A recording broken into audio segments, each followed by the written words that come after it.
How's it going, YouTube? This is Gamester81. I wanted to squeeze this video in. I got a really couple busy weeks coming up, and I'm not sure how many videos I can get in the next couple weeks. I'm going to NYC next week for work, and then next weekend, Memorial Day weekend, actually, I'm going to Famicom in Phoenix here, which will be fun. I'm really excited for that. So I wanted to squeeze this video in and talk a little bit about the PSX system by Sony.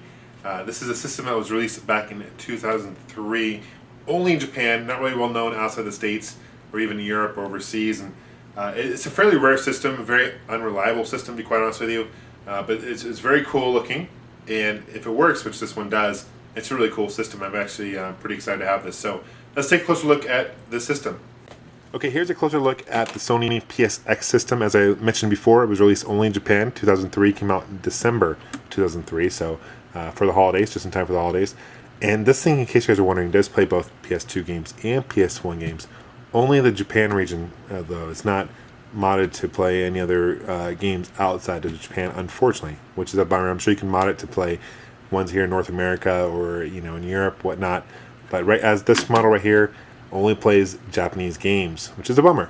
But needless to say, it's a really cool system. It does play both PS2 and PS1 games, so it opens up to a library of 5,000 plus titles, and it has a built-in hard drive. So this particular model is a 5,000, has a 160 gig hard drive, which is a lot of space. Now they had a model 7,000 also, which retailed for a bit more, and they had 250 gig hard drive space. So considering the time it was released in 2003, that's a lot of gigs for back then, especially considering that PS3 was released with 20 gigs and then 60 gigs. So kudos to Sony to have a lot of space for these things, but you definitely had to pay for it. These things, this model right here, 5,000, retailed for get this 78,000 yen, which translates to about $880 US. The 7,000 model actually retailed for close to 100,000 yen. I think it was 98,000 yen, and that retailed for it's equivalent to about 1,100 to 1,200 US.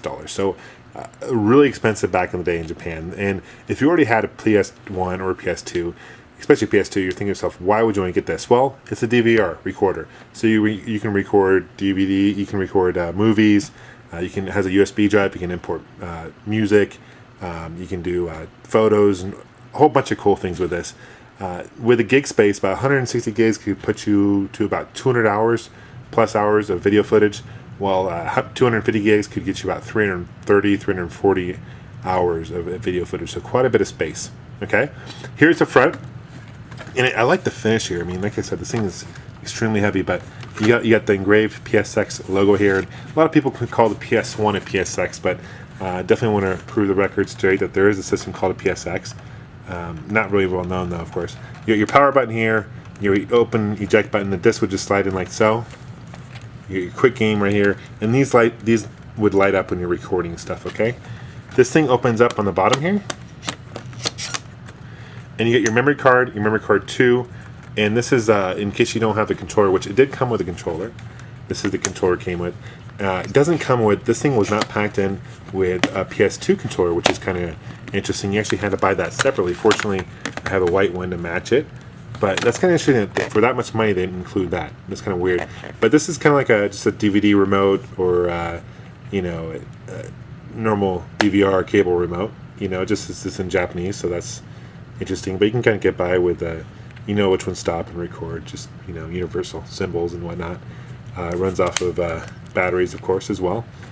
And in case you don't have the controller, don't worry. You actually have your home insert controller here, left down, right center. Let's kind of stay out of that. This is your USB, as I mentioned earlier. You can add in photos and whatnot. This is your memory stick. It almost looks like an SD card drive, where you can put the memory stick. I think that's the same one that fits in the PSP. I'm not 100% sure. Speaking of PSP and the PS3, this was the very first system that Sony released with a crossbar media menu. So what you see on the PSP, and especially the PS3, that menu that you will open up to, this was the very first system to have that, which I'll show you some gameplay later on. So that's interesting. Not much really going on with the sides. Okay, let's check out that, guys, to mention about back to this memory card thing. I always found it weird. There's a hidden hard drive in here, right? So why would you need memory cards? Well, I guess the explanation to it is if you have a PS2, or someone else, your buddy has a PS2, and you want to bring over a memory card over and play it, you can do that. And a lot of the games require that you have a memory card in the system to be able to play anyway, so that could be an explanation. But I thought Sony should have worked somehow around that, so you could just save right to the hard drive. Rather than guys, and this is interesting. This is one of the things I do not like about the system. This is where, if you're wondering where the controllers go for the PS2 controllers, they're actually tucked in way back here. And in order to get to them, this thing actually pops up, opens up. Okay, and then that's how you get to it, and it snaps apart. And so it's interesting that they have that designed that way. You get your RF here. This is for any VCRs or something like that you want to hook up. You got your S video out, your AV out. This is like a computer, like almost like a cable here for. This is I don't know what you put there. Maybe a modem. I don't know. Monitor. Interesting. This did play online, and it did also play in HDD, which is cool. So for any games like Final Fantasy 11, you don't need that extra thing to play HDD games. You can actually play it through here, which is cool, which is a huge plus. But the fact that controllers that plug in the back here, really weird design. Not a big fan of that. Okay, these things were notoriously. I mean, even though it's heavy, these things are notoriously for breaking down on you. They weren't designed very well. In fact, I know Luke Morris has a couple of these and they're not working, and it's almost like the Jaguar CD. It's hard to find one that works. This one does work, fortunately. And then this is these things light up here just like the front, which is cool. I really like the white finish. It's nice and glossy. It's a very interesting system. I own 3 games for this system. I have Winning 11-10, which is a soccer game. Big fan of soccer, actually, and it's really fun to play.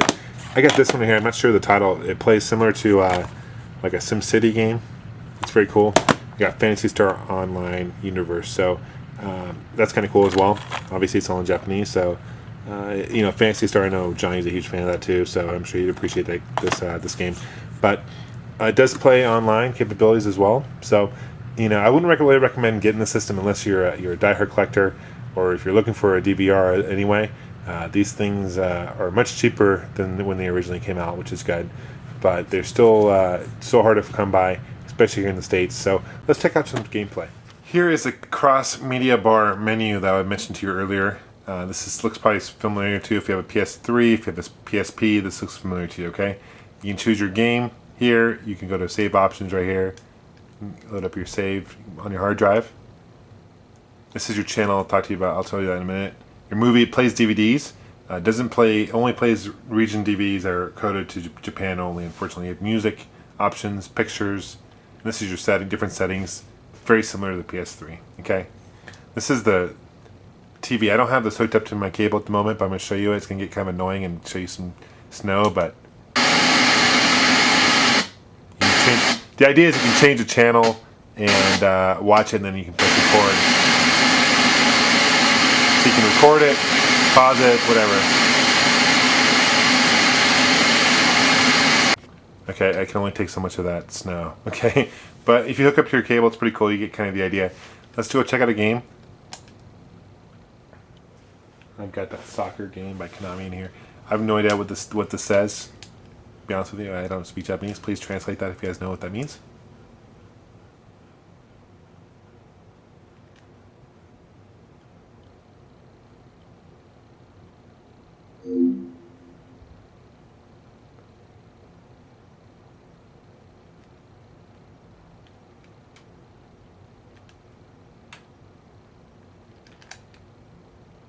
And more loading.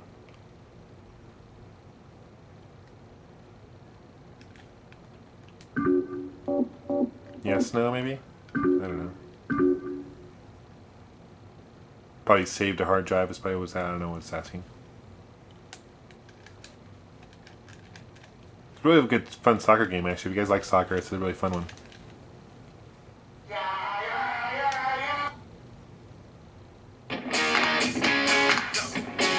I just want to show you guys, it does run games, it works perfectly, and that's pretty much it, alright?